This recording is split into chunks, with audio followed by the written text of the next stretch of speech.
నమో శ్రీనివాసాయ నమః, నమో వెంకటేశాయ నమః. అందరికీ నమస్కారం అండి. ప్రతిరోజు రాశి ఫలితాలు తెలుసుకోవడానికి ఇంకా మన ఛానల్ సబ్స్క్రైబ్ చేసుకోకపోతే ప్లీజ్ సబ్స్క్రైబ్ చేసుకోండి. లైక్ చేసి మీ పూర్తి సపోర్ట్ మన శ్రీనివాస ఛానల్ కి ఇవ్వండి. ఈ వారం రాశి ఫలితాలలో గోచార్య రీత్యా వృషభ రాశి వారు ఎటువంటి శుభాశుభ ఫలితాలను పొందుతారో తెలుసుకోవడానికి ఈ మన వీడియోని ఎక్కడా స్కిప్ చేయకుండా చివరి వరకు చూడండి. వ్యాపారాలు సంతృప్తికరంగా కొనసాగుతాయి. దర్శనాలు చేసుకుంటారు. మీ ఆదాయానికి మించి ఖర్చులు గోచరిస్తున్నాయి కాబట్టి సుబ్రహ్మణ్యేశ్వర స్వామి అష్టకం పారాయణం చేయడం వల్ల శుభ ఫలితాలుంటాయి. మీ ఆదాయాన్ని పెంచుకోవడానికి పట్టుదలగా ప్రయత్నం చేయడం మంచిది. లేదంటే ఆర్థిక ఇబ్బందుల్లో కూరుకుపోతారు. ఈ సామర్థ్యాన్ని పెంచుకునే ప్రయత్నాలు జరుగుతాయి. కుటుంబ సభ్యులతో పిల్లలతో కొంత సమయం గడపడానికి ప్రయత్నిస్తారు. స్త్రీలకు చిన్న చిన్న అనారోగ్య సమస్యలు ఇబ్బంది పెడతాయి. సమయానికి ఆహారం తినడం, తగినంత విశ్రాంతి తీసుకొని ఆరోగ్యం పట్ల శ్రద్ధ వహించండి.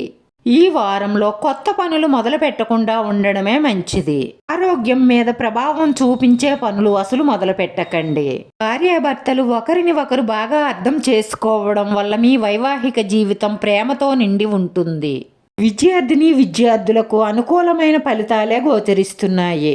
ఈ రోజు మీ జీవితానికే అర్థం కల్పించే ఓ బంగారం లాంటి శుభవార్త మీ భాగస్వామి మీకు చెప్తారు. ఈ రోజు మీరు ఒక అందమైన స్త్రీతో చాలా చాలా జాలీగా గడుపుతారు. వారి వల్ల మీకు ధనలాభం కూడా గోచరిస్తుంది. అందరినీ కలుపుకుపోయే మీ స్వభావం మీకు సంఘంలో పేరు ప్రతిష్టలను పెంచుతుంది. మీ వైవాహిక జీవితంలో మిమ్మల్ని బాధ పెట్టే అంశాలను మీరు మర్చిపోతేనే ఈ వైవాహిక జీవితం చాలా ఆనందంగా, సంతోషంగా, శృంగారమయంగా మారుతుంది. రాజకీయ రంగాలలో పనిచేసే వారికి అధిక శ్రమ ఉంటుంది. వివాహితులకు మంచి మంచి వివాహ ప్రతిపాదనలు వస్తాయి. కోర్టులో పనిచేసే ప్లేడర్లకు, గుమస్తాలకు ఆటంకాలు, మానసిక ఒత్తిడులు తప్పవు. పని పూర్తి చెయ్యాలన్న పట్టుదల పెట్టుకోండి, కానీ ఆందోళన పెట్టుకోకండి. ఆందోళన పెట్టుకోవడం వల్ల మానసిక ప్రశాంతత చెడిపోతుంది. మనిషికి ప్రశాంతత ముఖ్యం. అనవసరమైన వివాదాలు కోరి తెచ్చుకోకండి. ఎవరి సమస్యల్లోనూ మీ తల దోర్చకండి. అనవసరమైన చిక్కులు కోరి తెచ్చుకోకండి. ఈ రాశి వారి పరిహారంలో విష్ణు సహస్రనామాన్ని పారాయణం చెయ్యడం, లక్ష్మీ శతనామావళి పఠించడం వల్ల మీకున్న దోషాలన్నీ తొలగిపోయి అన్ని శుభ ఫలితాలే కలుగుతాయి. ఈ రాశి వారి అదృష్ట సంఖ్య 5. ఈ రాశి వారికి కలిసొచ్చే రంగు తెలుపు రంగు.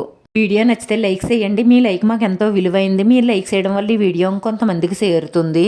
నా శ్రీనివాస ఛానల్ని ఆదరించండి. అందరికీ ధన్యవాదాలండి. నమో వెంకటేశాయ నమః.